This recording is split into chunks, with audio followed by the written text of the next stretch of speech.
Welcome to Markets Now. I'm Michelle Rook with Ken Beadle, Paradigm Futures, and we are seeing a lot of red on the board in grain and livestock futures this morning. And Ken, thanks for being with us. Talk about where the risk off is coming from this morning.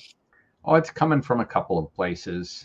We can start with overnight news from China, where a large firm, Evergrande, a large real estate development firm, which has been in trouble for a very long time, but was told by a Hong Kong court that they needed to liquidate. And of course, this is putting fear that the Chinese economy may dip significantly, and that somehow that economic dip may have some impact on demand for agricultural commodities from the United States. So that's the first one.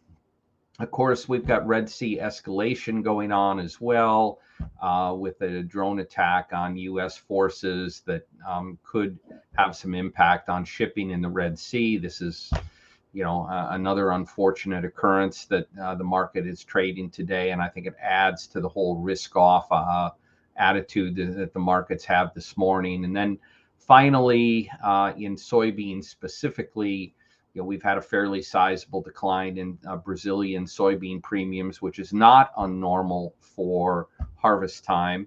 However, there was chatter on Friday that we may have a large enough spread between the U.S. Gulf and Brazilian premiums that there might be an arbitrage that has opened up to bring Brazilian beans into the United States. Now, some of that spread very likely has to do with, the higher shipping off the Gulf that we have that South America doesn't have to deal with. But in any case, that was the rumor this weekend. Also on Twitter, there was an entity who said that trade actually took place. I'm having a hard time getting any confirmation about it. Some of my best sources are not willing to confirm that trade took place. However, that's what the market seems to want to trade here today. Yeah, I was going to say, unfortunately, the market often trades these rumors, and that I heard that on Friday as well. So obviously the sell-off on Friday in the soybeans and the meal market kind of took it in the chin. And now let's talk about where we are from a technical standpoint.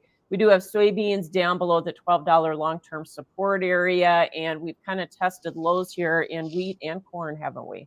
Yeah, we have. I go back to some of last summer's lows in the bean market, which were actually in the mid $11 area.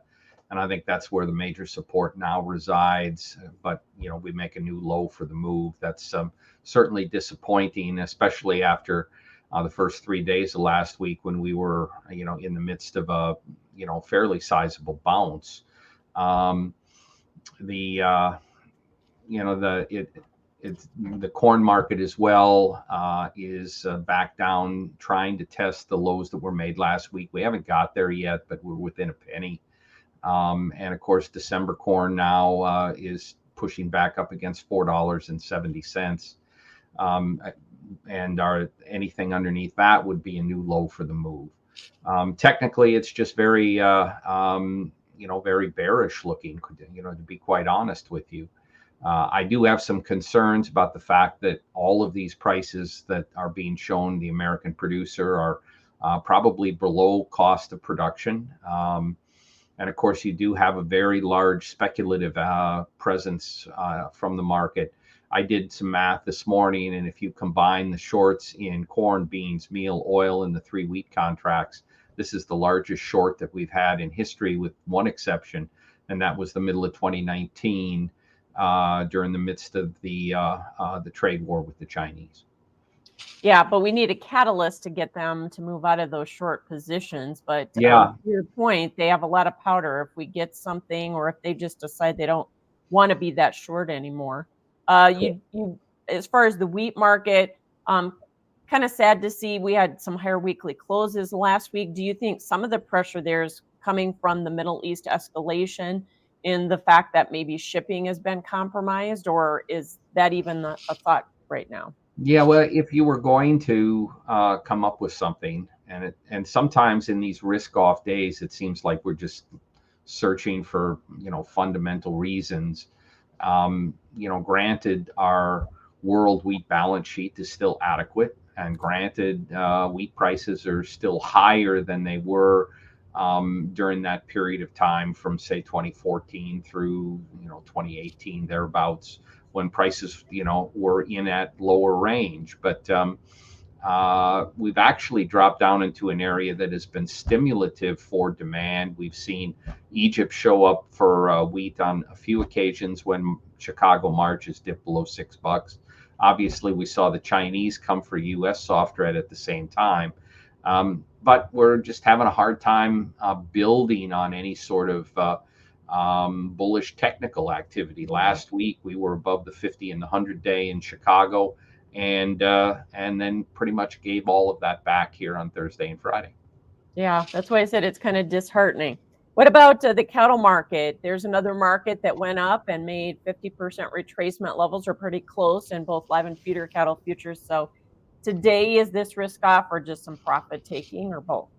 A little bit of risk off, probably a little bit of hedging from the cattlemen who, with lower corn and this big run in cattle, probably see the ability to lock down some margin.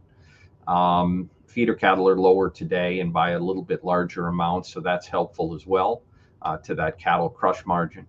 But some of this is just risk off. We're absolutely getting selling across the commodity space, and I think worries about China are probably key in that sell-off.